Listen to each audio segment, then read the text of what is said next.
Namaskara. Welcome. I'm Roshni. I'm from Mumbai here in India. And India is going through more than a bit of a bad patch, but I am so grateful that I'm safe and I'm able to be here with all of you today. Very excited. Also very grateful to all my sisters at the Healing Solidarity Collective Advisory Circle, who will be co-leading and sharing this space with me today. Thank you. Gratitude also to CHS for hosting this space for us. I think we are looking forward to meeting everyone and interacting with them. And mostly thank you to all of you for being curious about what this session is all about and for trusting us today, joining and trusting us with your time. I think we're very happy to have you all here. And I can't see, I think, most of you, but we're very happy that you're here with us. And I really looking forward to it. Before we begin, just a little bit about Healing Solidarity. For those of you who may not know, we are a group of intersectional feminists and others who have come together. Marianne helped bring this group together a couple of years ago. And we believe that there are several fundamental flaws in the global development space in the sector. Imperialist and colonialist ways of doing and being perpetuate in our sector. It forms part of our default norms and the cultures that we follow within our organizations, as well as in the grant making we do. We do believe that this is a reality, and it's not something that we run away from, because I think we also believe that this can be changed. We don't have to be burnt out. We don't have to be caught up in these systems that we purposely are trying to work against. I think there are ways out of this, and that's why we've come together as Healing Solidarity. That's why we have a collective space which is open. People join us, and I think we do believe and are committed to anti-racial practice, anti-casteist practice, gender-just practice, and we also believe that it's about making that change, asking the hard questions, and helping each other make that change, which is why it's also about solidarity.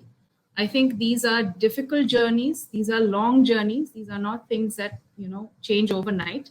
And unless we ask those deeper questions, move beyond checking off, boxes on a checklist, I think that's really why we are here for. So we are in here for the long journey. And, what we hope to share with you today is some sense of that solidarity and the hope and the promise that healing is possible. And I think that's one of the reasons why we are all here today. I will request my co-facilitators to introduce themselves. But before doing that, just an invitation to all of you to look around your surroundings, wherever you're seated or standing today. And if you see an object, that really speaks to the why. Why are you in the global development space? Is there something that really grounds you in this space? So it's an invitation to think about that, and later we'll ask you to grab that. So don't go right now. If some of you have mobility issues and might take some time to get to the object, then definitely please do pick it up right now. And for any of you, if you'd much rather feel that you just want to describe it as opposed to actually getting the physical object, totally okay. Finally, also just to say this, as anything else in the rest of the hour today, is an invitation. We would love for you and hope that you do join us, but no pressure at all. So please let your mind and heart guide what you do decide to do with us here today. And I will request maybe Jennifer to introduce herself with her object. Thank you, Roshni. My name is Jennifer Lenfer. I am the creator and editor of a blog called howmatters.org, and I'm also a leadership coach in the sector, a communication strategist, but I really am, at the end of the day, a poet, and that's the thing that makes my heart sing. And all of those things get to go together. So so glad to be here. My object that I shared today is a bit odd, perhaps, but it is a pill that was prescribed that I have to take later today. Because this is reminding me today that healing actually can be a tangible thing as well as a esoteric and collective and shared thing. We tend to always in our sector go towards the practical and the pragmatic. And I love that about us. And so we need the pill, but we also need the feeling of feeling supported and healed as well. So I like to hold both of those things together, and I'm glad to be here. And I'll pass to Swati. Jennifer. Hi, everyone. My name's Swati Deepak. I am a feminist activist, consultant, mainly working in philanthropy, but in lots of other hats. And I'm grateful to be amongst these amazing women in the Healing Solidarity Advisory Circle. So for me, I think there are two reasons why I'm in this space. I think I just, as Jennifer was speaking, I got a beautiful message from one of the youth activists that I work with. And people know me or don't know me, but I've worked a lot in young feminist girls and youth activism and supporting other young people to rise up, to be recognized, and just messages of feeling like people are being heard for the first time, that they're not being infantilized for their ideas, for their actions, for the work that they do and the way that they show up. Those messages to me about being seen are why I come into this space and why I show up in the way that I do. And then actually the object that I'd picked up just before I got that message was a beautiful little banner that actually an organization that I worked with when I was at Stars Foundation had made and given to me. And as you can see, it says peace and justice for Palestine, which is obviously poignant, given everything that's going on at the moment.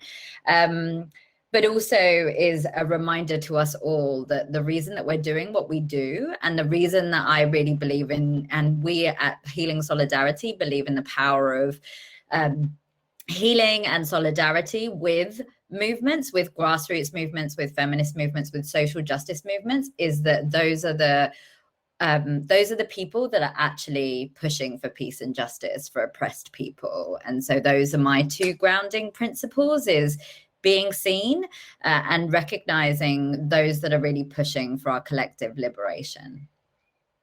I will pass to the lovely Marianne. Hello.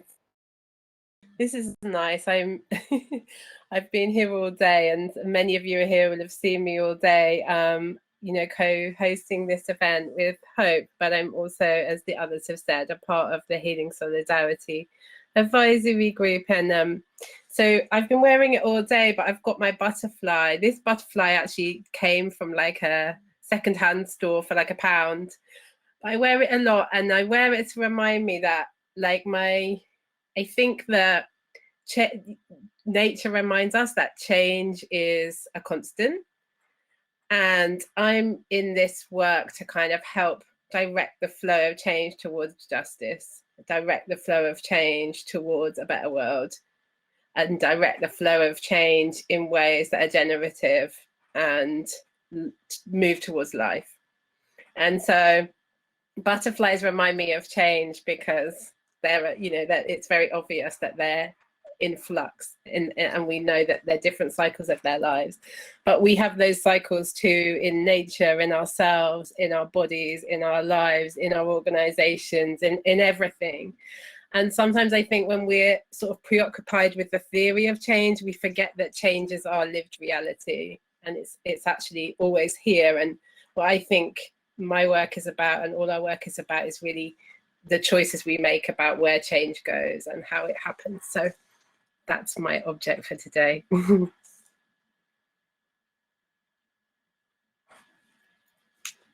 Pass back to you. I will just take a minute to talk about my object, which often always ends up being my cup of tea. And for me, I think this symbolizes so many things. One, I think it symbolizes that it's okay for me and everyone to just sit down and breathe normally. I think take moments out for yourself. And I think also just to say that it's not a competition, it's not a race. I think we are in here to really build a sense of community with each other, which is what happens when you do share a cup of tea, I think. And sometimes it seems simple, but I think myself included, we lose sight of that. because we are fighting and racing for something else. But I think if we just hold that core, that sense of being with others and actually being with them and listening to them as we would if we had a friend over for a cup of tea, I think if we hold on to that, it keeps us strong and rooted and grounded for the struggles that we do have to face together. But we can do that together once we have that sense of unity. So that is my object. And thank you, Jennifer, Swati, and Marianne, for sharing with us. And I hope some of the participants also have had a chance to think of or go grab their objects. And I will now request and pass on to Marianne to help us feel grounded before we start. Marianne. Yeah, so welcoming you all into this session, as we've done in some of the other sessions today. We're just going to have a brief grounding connection to our bodies. So no one apart from us is on screen right now, so you won't be seen. So but if you were on screen and you want to turn your video off, that's absolutely fine. If you just want to participate in this without being seen, I'm going to close my eyes to begin. You could do that, or you could keep your eyes open. You could just listen to hear what I'm doing, or you could participate as much or as little as you want to. And you can do whatever parts of this practice that will be probably just a couple of minutes feel good and doable for you. So just inviting you to, wherever you are, whether you're in a chair or walking or sitting, wherever you are, just bring your attention to how your body is feeling right now. Maybe lean back, if you can, lean back into a space behind you that holds and supports you. And also maybe become aware of whatever part of you is touching the ground, be the floor, might be the chair you're sat on, surface you're connected to.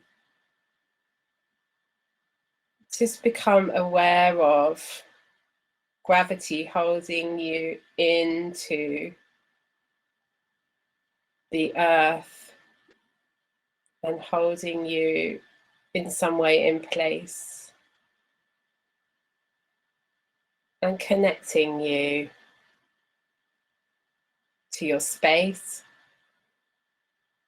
and beyond that to this earth, the earth we share, and to each other. Even though we're in this virtual space, we can't all see and connect with each other as we might in a room. But just inviting you to become aware of connectedness that we can't see.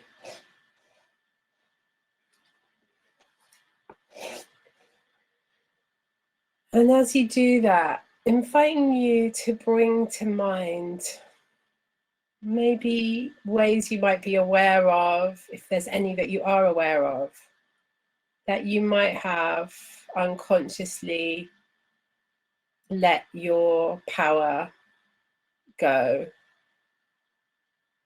let go of responsibility, or let go of ways that you can affect change, make decisions, take action, and use your power positively in the world.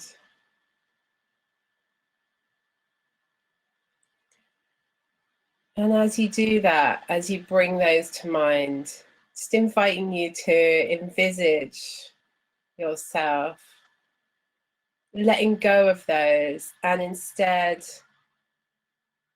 in this time we'll be together, in this hour, to really hold on to a sense of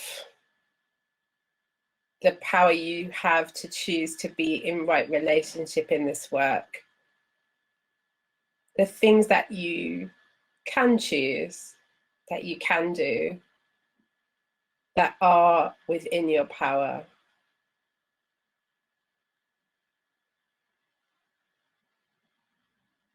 And maybe as you hear those words, if there's any physical sensations there's a sense you have of your own power, whether it's visual, whether it's a felt sensation, whether it's an idea or a thought or a person or a thing that came to mind.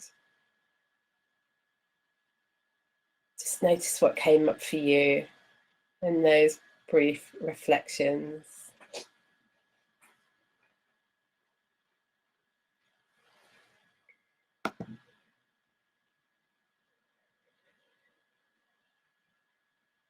Take 2 more deep breaths.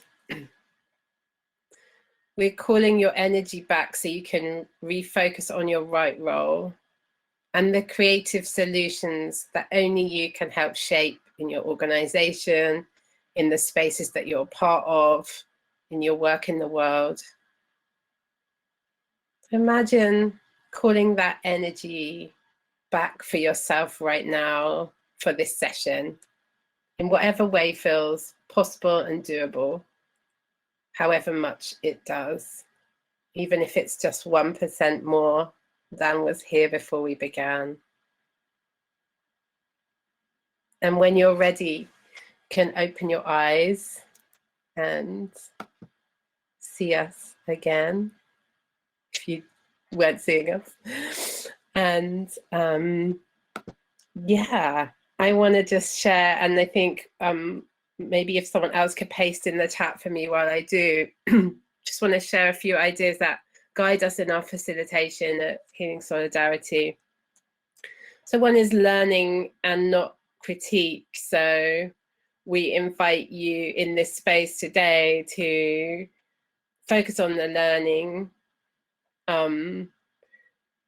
focus on the idea that there's something we all have to gain from interacting with each other in this space. And it might just be through the chat here. If some of you maybe come on screen, we could try that in a bit, but just focus on what you could learn. And then another idea we hold to guide us is that this spaces that we create, including this space today, are brave, but not necessarily completely safe. So we want to create a space where we're willing to be challenged and maybe pushed outside of our comfort zones. And then another idea that guides us is consent, that everything we offer is an invitation and opt-in. You might have heard some of that in what we've already shared. We want to seek permission and offer options rather than assume that everyone that's here with us is necessarily in with everything we offer or suggest. We want to invite you to use I when you're reflecting and sharing rather than we, not to generalize or assume that your lived experience is the same as anyone else's who's here or listening. We know that there's many differences between us, that racialized, ethnicity, gender, wealth, class, privilege, many things we've touched on already today in the sessions.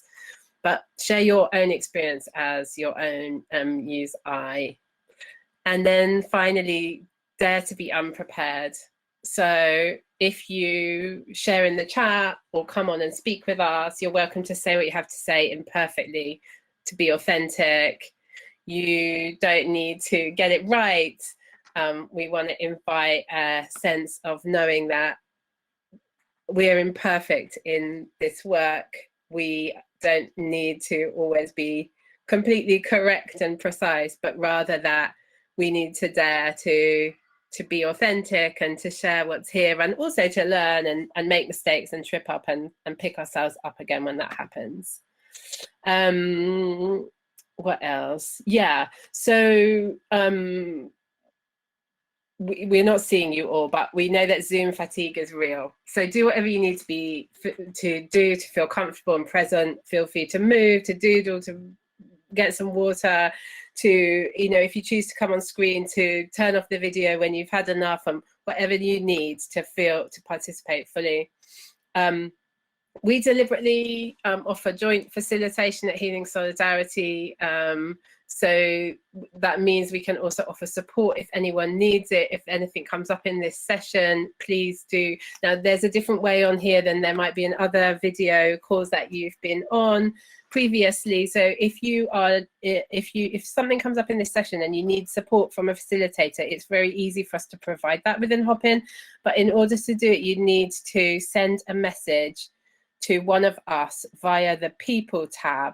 If you go in the People tab, you could pick one of us and send us a message, a direct message. And then what we'd be able to do is provide you with some one-to-one support, either in the chat or potentially even to come off this call into another room with you if needed.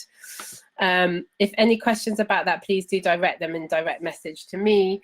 What have I missed? Have I missed anything, Jennifer? Am I there? I'm okay. Oh, good. Let me hand to you then. Marianne. So the rest of our time together, we're going to create hopefully a reflective space, hopefully an opportunity to really think about your leadership role and how you see your right role within the change we're all here to usher forward and usher in. We're going to connect to each other. We're going to build this understanding of how we feel supported to usher in change at this time. All of our work as Healing Solidarity is trying to set a context where reimagined global development practice is both necessary and possible. So that everything we're doing is trying to bring that forward. And then what we'll end with today is to really harvest some of that wisdom and knowledge and ideas about not just our theoretical conceptual ideas of change, but very practical steps so that we can shift some operating norms in the sector together. So we're going to show a why. You know, we individually, we've talked about our why, but now we're going to show a video that kind of talks about the sectoral why. Why are we all part of this event? Why are we moment? So give me a moment to figure out the YouTube, but it's gonna go well. I'm gonna call that forward. Hold on one second.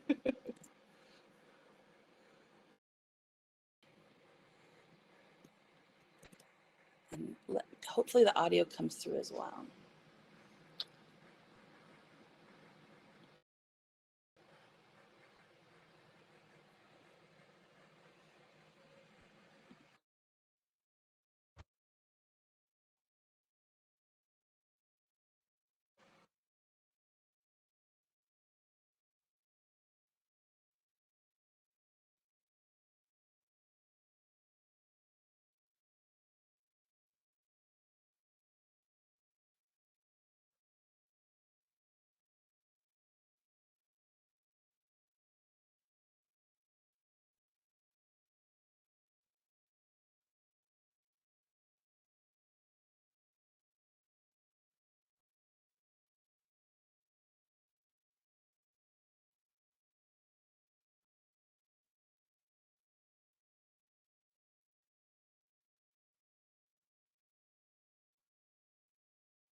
All right.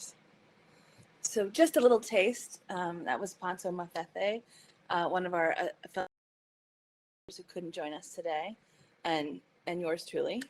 But that is setting the stage for why we're talking about leadership at this time. So we're going to do a bit of free writing. And free writing is an activity that is really important for a few reasons. It actually helps us listen to our subconscious, to the things that are kind of below our thoughts. It helps emotions and our thoughts that are just natural. They're not things to be resisted, they're things to be observed. And it gives us a little bit of distance from them as well when we write it down. And for writers, the free writing is amazing because you don't have to feel terror when you look at the blank page, you can just feel the freedom to let it out.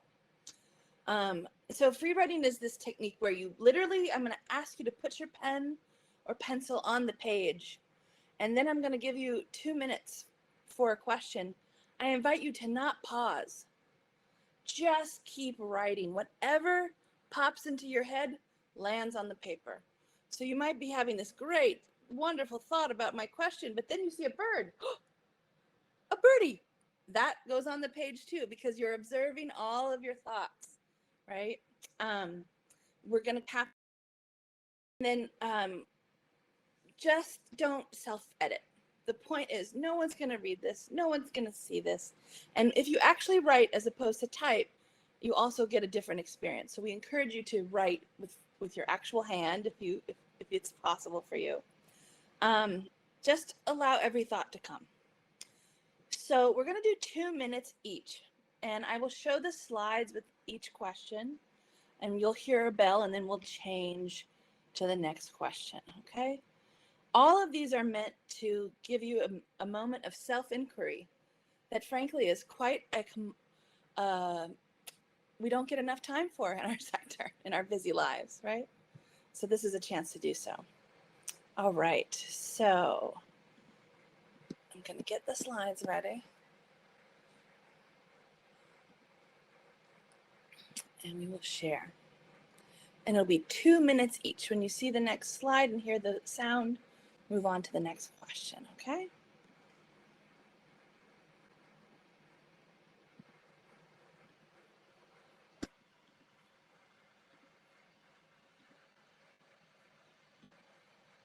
First question. What is the object? What is the object that you picked up that represents your why? Why do you do the work? Anything that helps you ground. And why is this important to you? 2 minutes for writing.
All right, 15 seconds left. So just finish up that sentence or phrase. Then we'll move on to the second of 4 questions.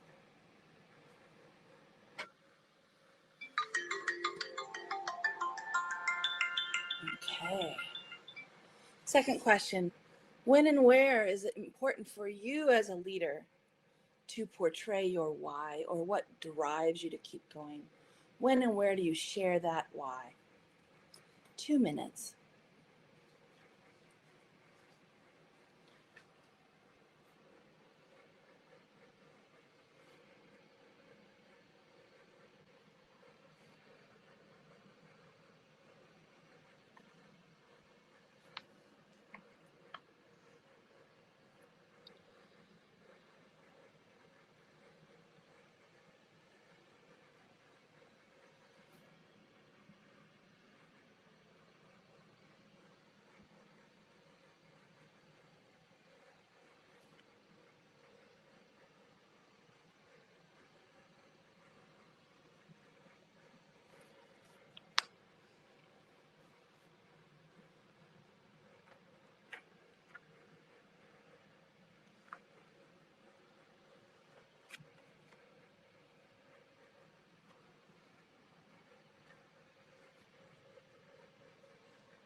Okay, 10 seconds.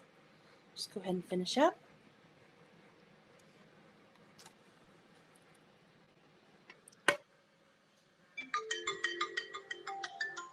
All right.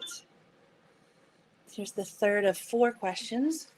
What is your gut or intuition telling you about what most needs to change? What are you sensing needs that change? 2 minutes.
Okay, 15 seconds. Bring that to a close.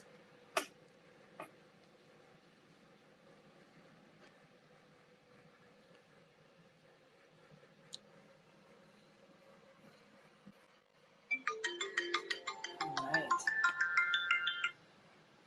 And our final question for you today, what can your object, the object you thought of or chose at the beginning of the session, what can that object show you, teach you, tell you about your role in this change that you want to see? What message is there for you in your choosing of that object? 2 minutes.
And 10 seconds to end this exercise.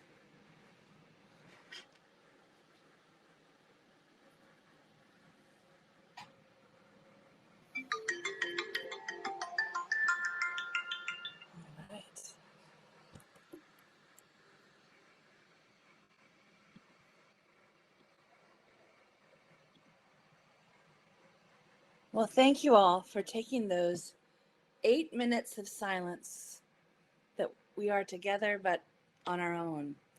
And there's a reason that we often start our sessions at Healing Solidarity with quiet self-reflection.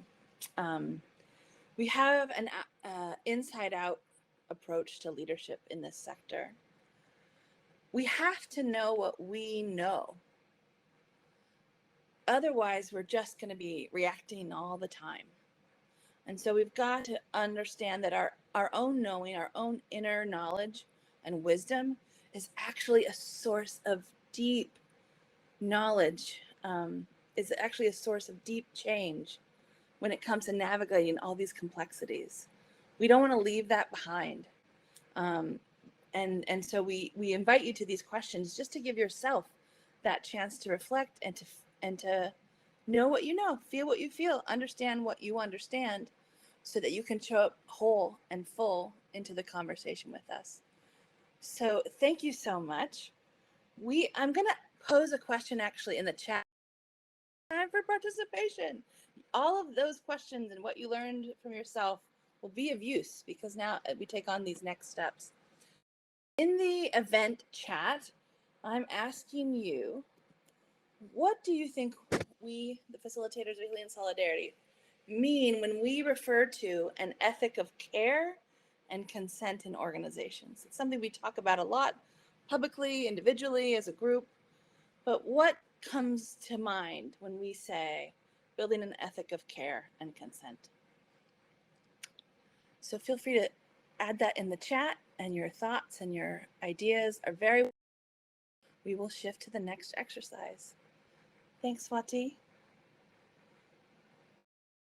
Thank you so much for that, Jennifer. It was just a lovely, brilliant way to kind of reground ourselves in busy days when I'm sure many of us are sort of fleeting between different events, different deadlines, different pieces of work. And it's really wonderful to be in community with you all. And I always appreciate how you hold space in the way that you do. Jennifer, I wondered if you might be able to share the slides, slide 7 from the deck, and if not, that's totally fine as well. I hope you're all answering Jennifer's kind of prompts and questions in the chat, and would love to kind of see that. I think one of the things that we at Healing Solidarity really think about when we consider what does change look like, and what are the levers of change that we are in control of, what are the ones that we can influence, and what are the ones that are concerning us as well. And we turn to this image that I'm gonna talk you through, which are your kind of the way that we show up, and the kind of the areas that we have any control over when we consider what care, what concern, what our community looks like. We think of in these 3 interlocking and connected circles. The first being really that self in the middle. And when you think about the self, that's really the only space that you have control over.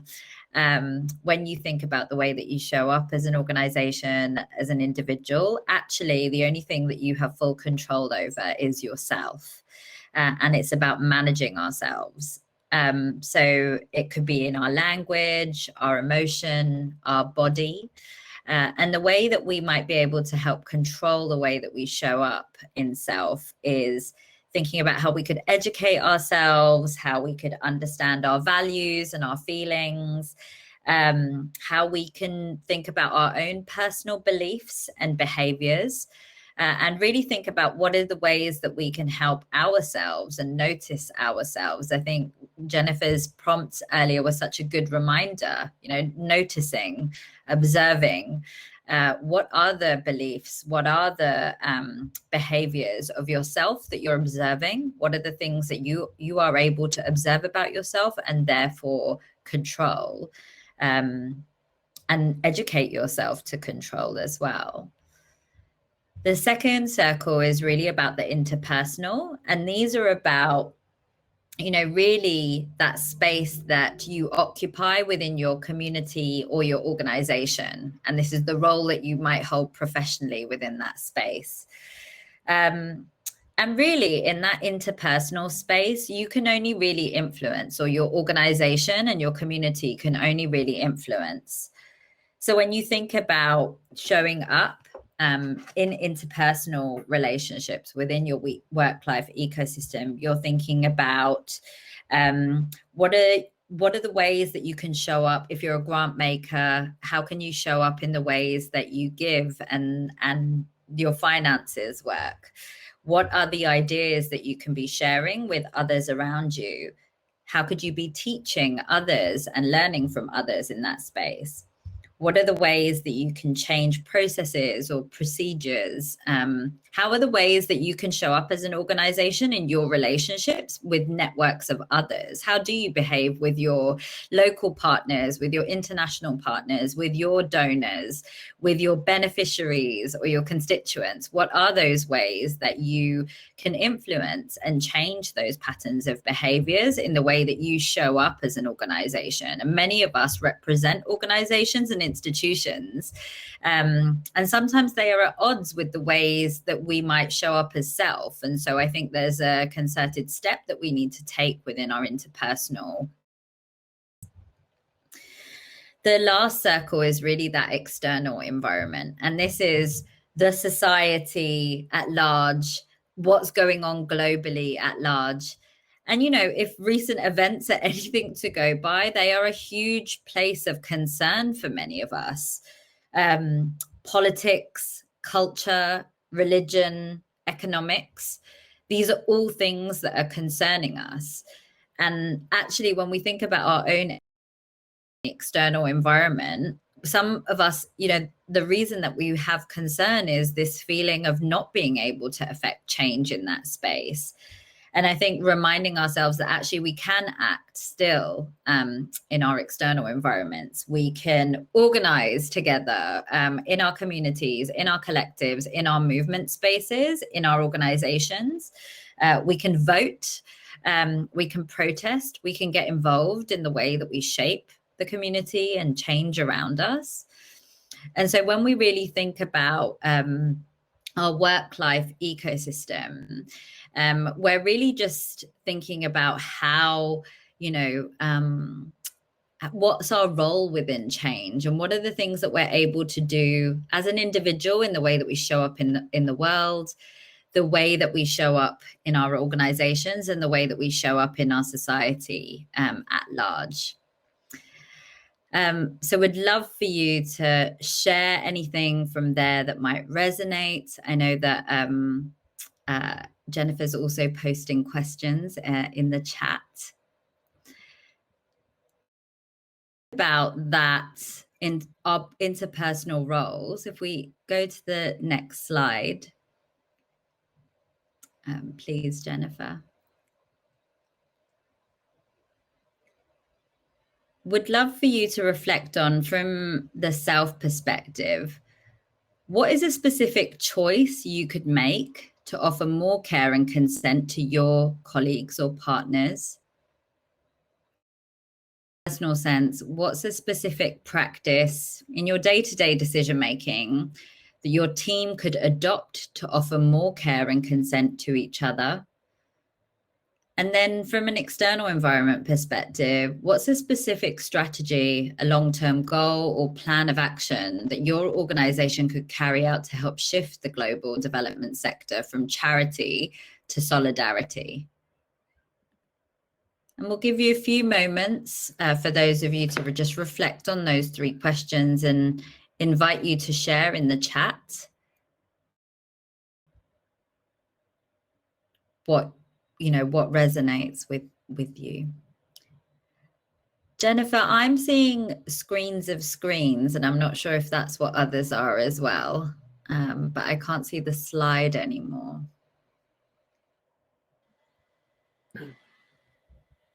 I'm trying to get the questions into the chat, and it's I don't know what's happening. Hold on. No problem. There we go. I'm going to get them into the chat, and then we'll put the slide back up. But in the meantime, please do offer your answers in the chat to any or all of those questions. Amazing. Jennifer, as always, is being a like tech extraordinaire, wonderful multitasking feminist mistress. I am always so grateful for you. Thank you. There we go. So I'll put the slide back up, but in the meantime, those questions are in the chat. Jennifer, they're in the event chat, which is okay, but just I'm copying them over to the session chat. Just for people listening, yeah, so they're in the event chat, but we'll copy them over to the session chat. It's not a big deal, it doesn't matter, but if people were looking for them in the session, you might not be seeing them there, that's all. So I'll just copy them over now, that's fine. Just Thank you very much, Marianne. It's okay. So yeah, would love for you to think about, from a self perspective, what are the specific choices that you could offer to offer more care and consent to your colleagues or partners? Are there ways that you could show up in a different way? And then from a community perspective or an interpersonal perspective, could your team adopt or offer more care and consent with each other? Are there things that you're already doing that you can share with us as well to offer some inspiration and ideas? And what are some specific strategies that you or your organization could carry out to shift the sector from charity to solidarity?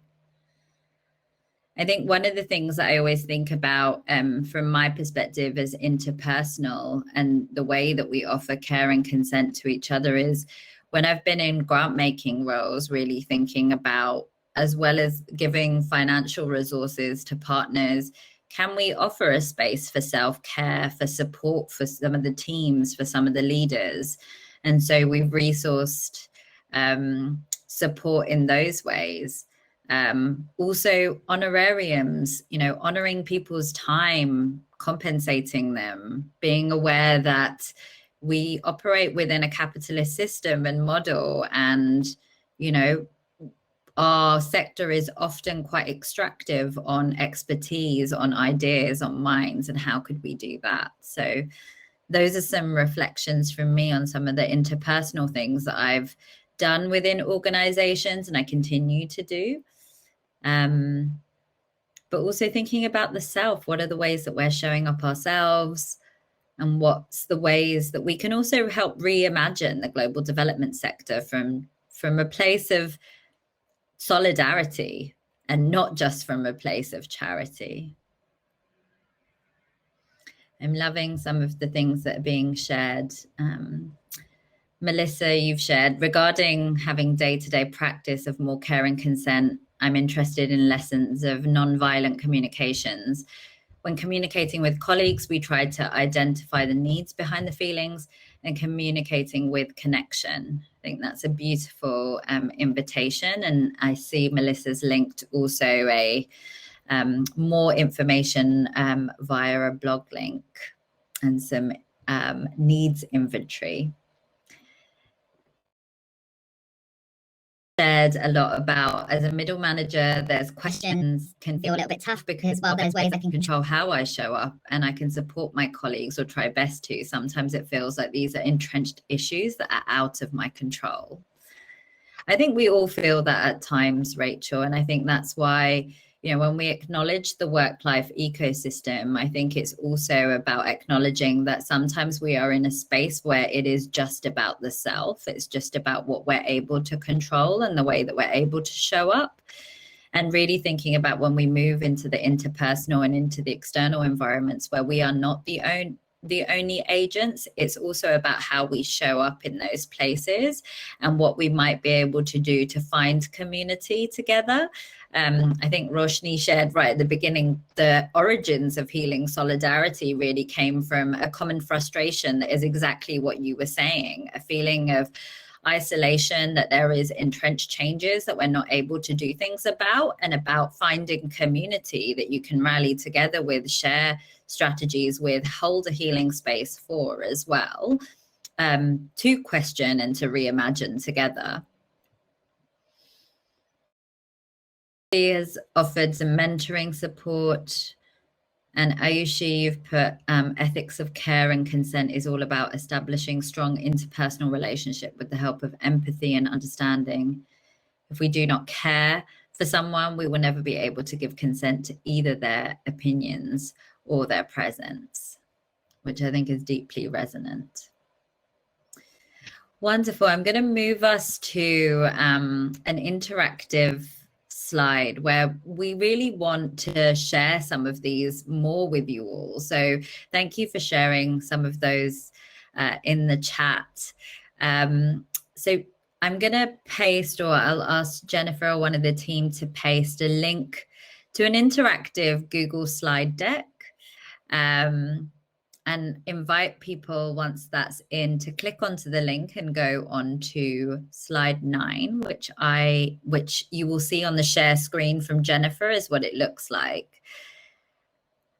And we'd love for you to share in this together practices of care and consent within organizations that you're observing or that you would like to see.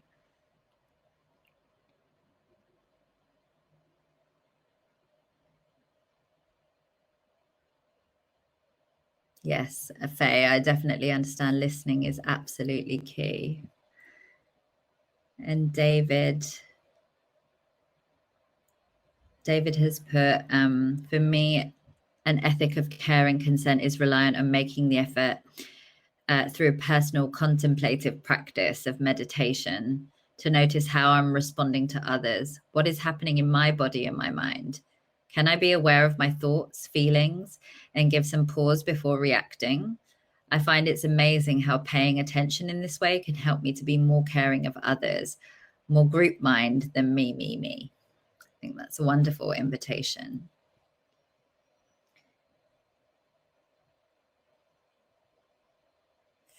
So the question, again, just Melissa, is at the top of the share screen question. So if you could, I mean, we can also capture it in the chat and move it across to the post-its. That's absolutely fine as well. Whatever way works for you all to share. But would love to, we have a deeply rich community of 38 of us on this call, and would love to hear what some of the core practices of care and consent are within organizations. What are the ways that we can do that? And I can see, as Jennifer is kind of showing, some of you are in there, some of you are writing some of those core practices, participation, making sure that there's easy access, being aware of privileges when dealing with others, that care cannot exist without accountability, yet our sector often fails at this. Absolutely. The imperfection is tolerated. You spoke to my heart, whoever wrote that. I think that there's absolutely this sense of a co-option of these practices and a deep imperfection. Creating space for reflection, that's also so resonant, especially when we think about the pace of the work that we do. It's always go, go, go, go, go.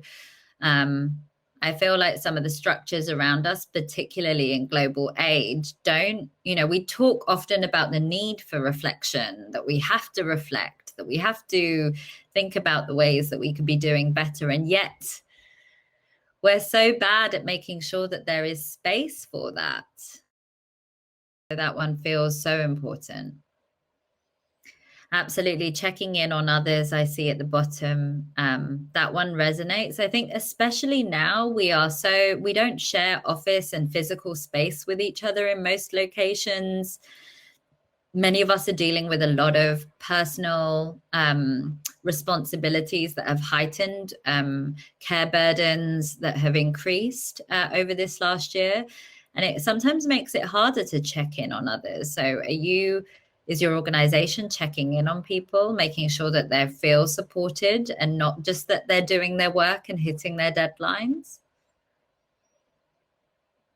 Yep. Another person spoken, another thing that speaks to my heart, general operating support and moving money to partners faster.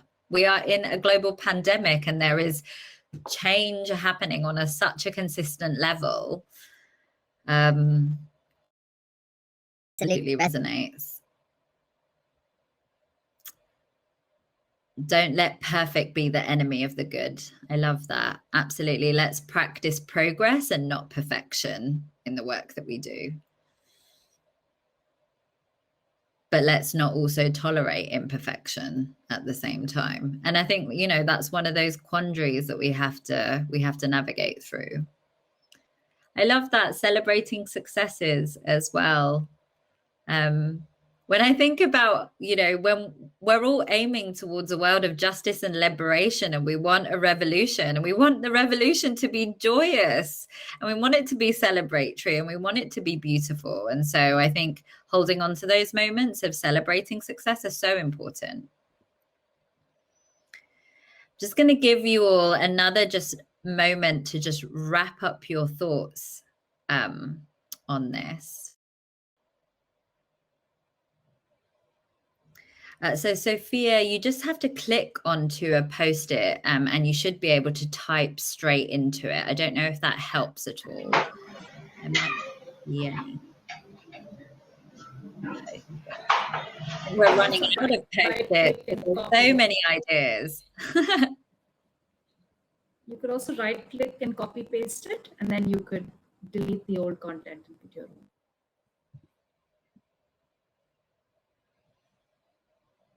Wonderful. There's so much wisdom here. Being honest and direct, inclusiveness, assume good intentions and ask for clarifications. Ask how I can help rather than just offering solution. Respecting dignity of people. That. Be mindful of others and of their diversity. Listen, invite others to speak, amplify others' contributions, I think is beautiful. These are all so wonderful and full of so much wisdom that I hope you can continue coming back to. The page is open, and so invite you all to continue. Continue adding. I will pass to Roshni and to Jennifer.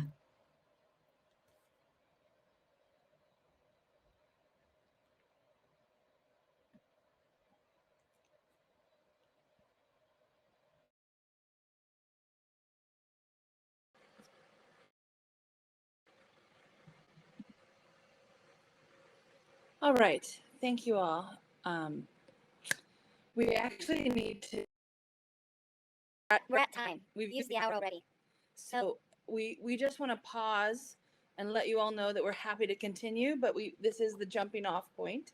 This often happens, especially with so much enthusiastic participation from all of you, which we're really grateful for.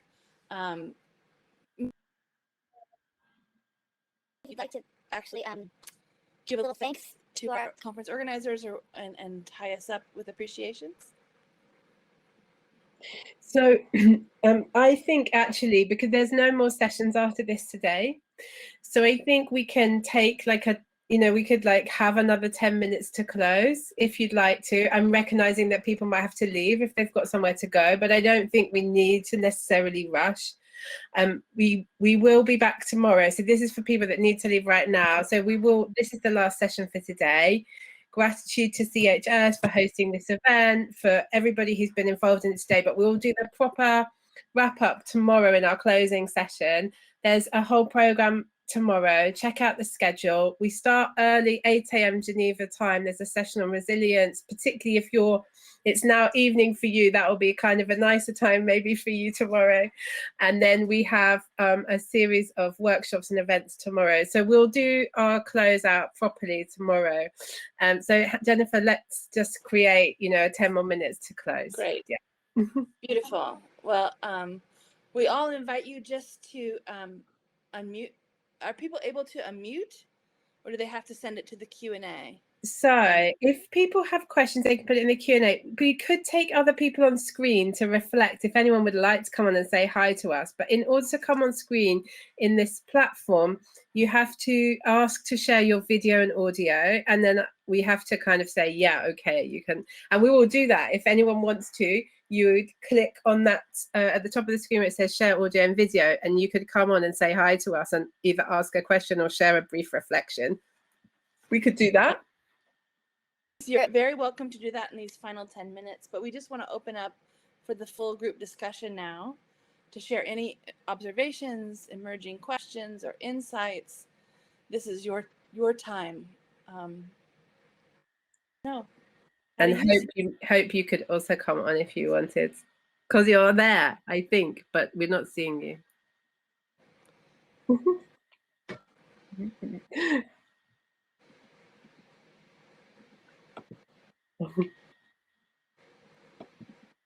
I'm seeing that while we see if anyone wants to come on and say anything or share anything, I'm seeing that Melissa's posted. Yeah, we have like a resource repository. We called it Resourcing Ourselves for this event and going forward with the initiative.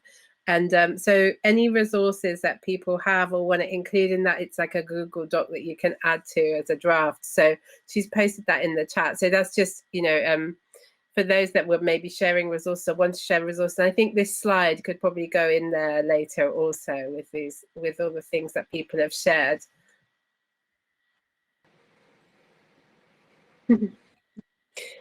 I think Hope has an issue getting back on screen. I'm getting a message. This is like a tech moment. Right. Okay, she's gonna try, but we might not. Oh, here's Melissa. Hey. Hey, could I ask a question? Of course. I think the writing prompts are so helpful because you can surprise yourself with kind of what, especially when you ask your gut reaction to what is wrong with our sector. And for me, it was just overwhelmed. There's just so much, and we can't do everything we're being asked to do. So in terms of daily practice, because we were talking about that, do any of you have advice for people in this sector who might want to try writing, freestyle or journaling or these kind of things based on the experience we had today? What would you advise going forward, or what do you do yourselves?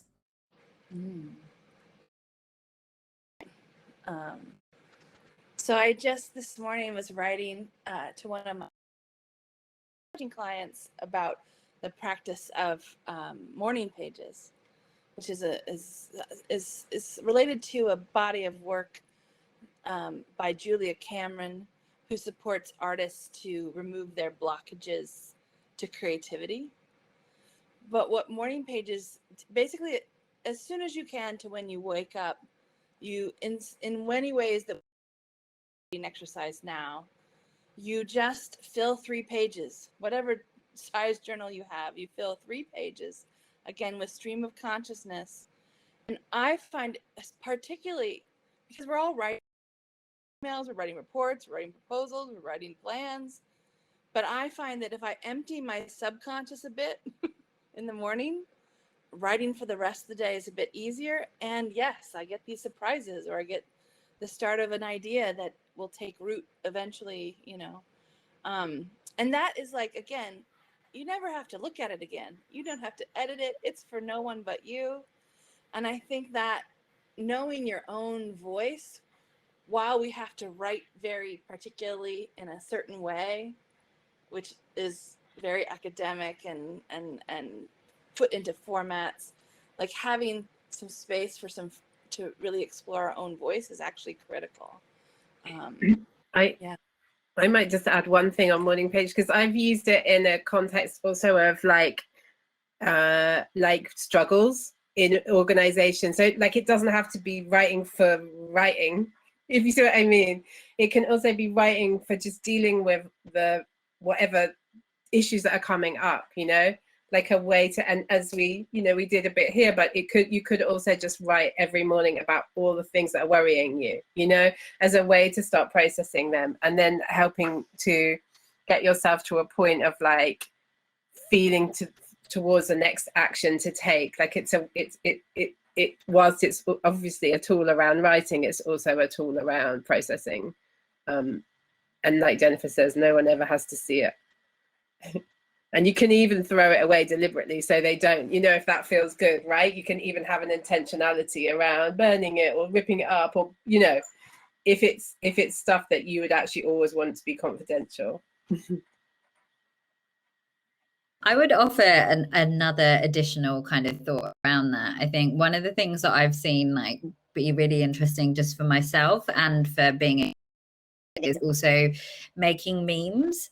Like, they are viral and they resonate with so many of us for a reason, and they're quite a good way of distilling really complex frustrations about what's going on in the world, in our sector, in our organization, and making it something that elicits humor, that creates sort of a commonality or a different frame of understanding. And so, yeah, would also offer up, alongside those beautiful invitations and sharing from Jennifer and Marianne, just a left field creative way as well that you could do that alone or with your team or with community as well. Thanks. I think if no one else wants to come on, we can maybe bring the session towards a close now. We obviously welcome like people connecting with us, asking questions. There's via either the event or via Healing Solidarity you can find on our website. But yeah, let me hand to you to close us out. So thank you. We have one question here from Ayushi. I would really like to know, what is the one practice that the speakers follow to maintain a work-life balance, given that in this sector, the work never ends? Yes, that is true. Roshni, how about you? Why don't you start us off? I think for me, what has always worked is, really connecting with my body and like letting the sun in. So I call this my sun meditation, where, I don't know if it's meditation. I've not been trained. It's just something that works for me, and I've just given it that name. But I make sure I spend, at least 10, 15 minutes every morning doing it, even if it's a cloudy day. And I think that really, really, it just grounds me much more than, maybe 1 hour of doing nothing does sometimes. And I think just having that time to myself, there's nobody else, it's very important for me. And if I don't do it, I can sense my irritation. So I think that's very critical. And I feel that for everybody, it's, whatever works for them. But also, just to respond to the earlier point, I think finding maybe one person or two people who in your organization or in your circle who you can just be completely yourself with, and touching base with them at least once a day or 2 times a week. They can be a mentor. And I think, I would never overemphasize that. That really is very, very critical, because somebody else who's pretty much in a similar situation as you, and I think they get you, and with no judgment. And it's not about asking for solutions. It's just about having that space to just say, like the free writing space, a free conversation space, I think has been always very important for me, also for that balance, so that that there's something, beyond this as well.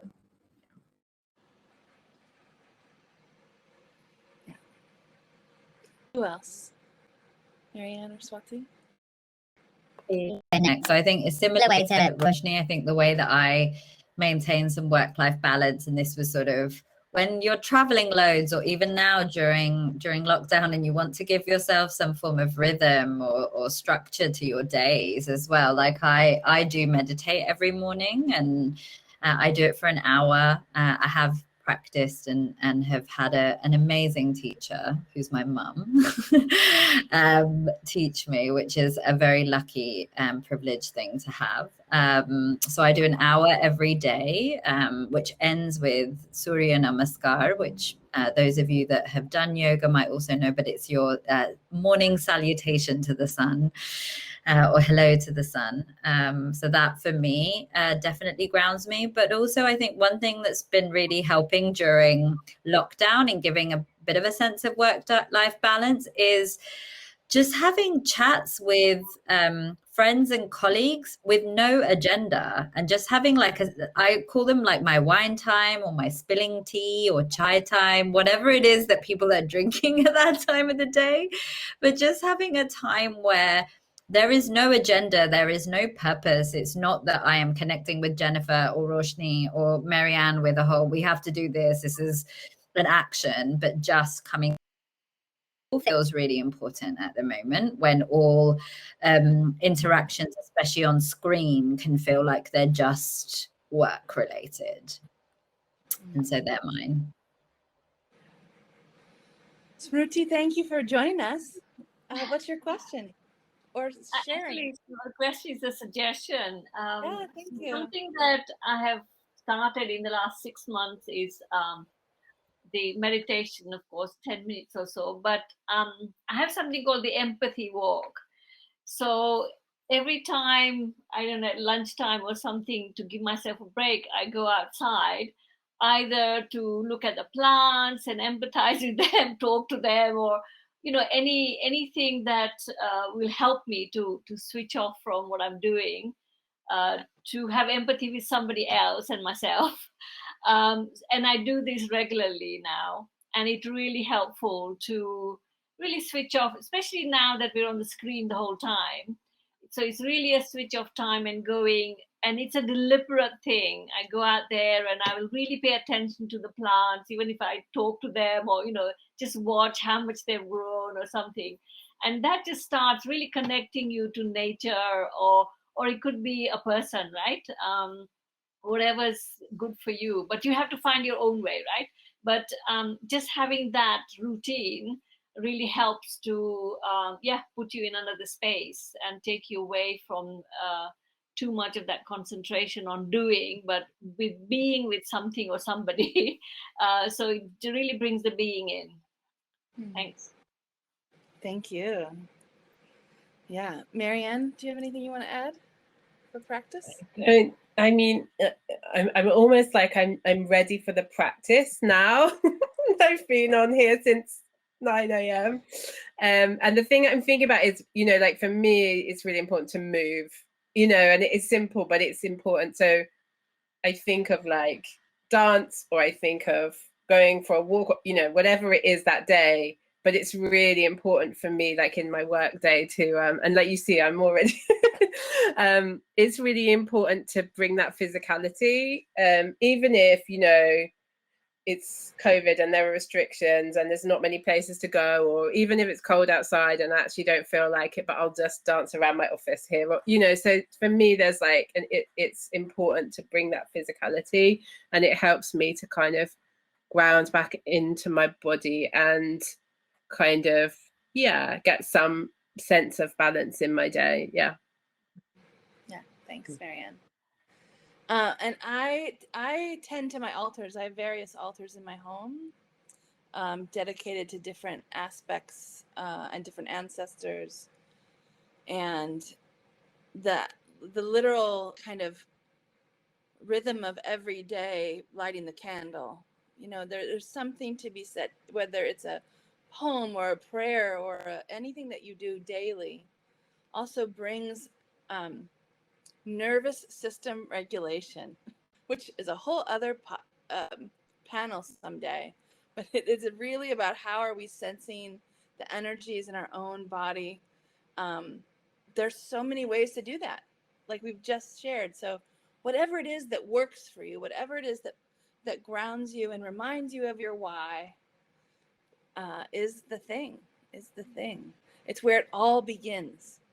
And the ability to take big risks and take big steps, and to accomplish big things starts in the small. So here we are. We can't. It's not one or the other. It's both. And so, great. We're gonna close now. I'm gonna ask Roshni to read a very special passage by Clarissa Pinkola Estes that we at the Healing Solidarity Advisory Circle have shared with each other and love to share with all of you because it's so meaningful to us. So thank you all for being here.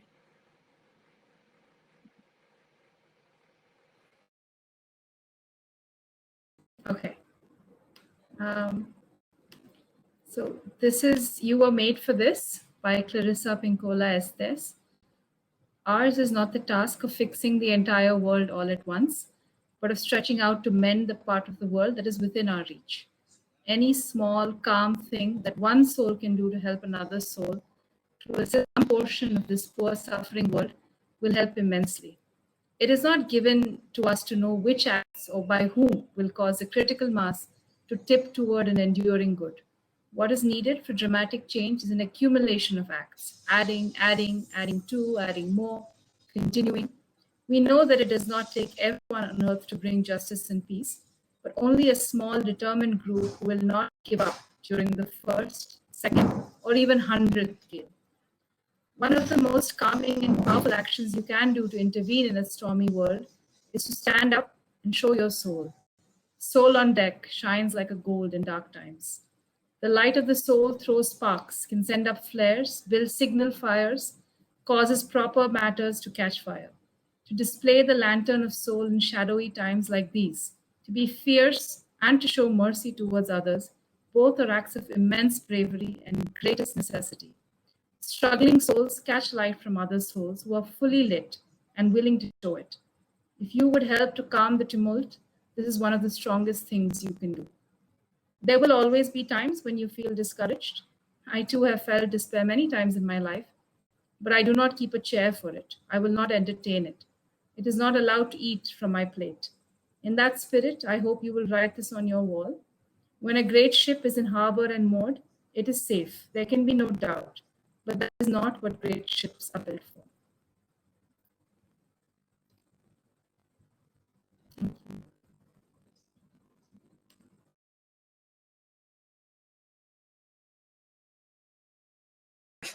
Thank you to all of you for being here and listening, to my co-facilitators from Healing Solidarity, to Hope, who's not on the screen now, and to everyone at CHS behind the scenes, to Melissa, to Helene, Gazelle, and Rosa and Tarina on the social media, and to Tanya and everyone else that I haven't named yet today.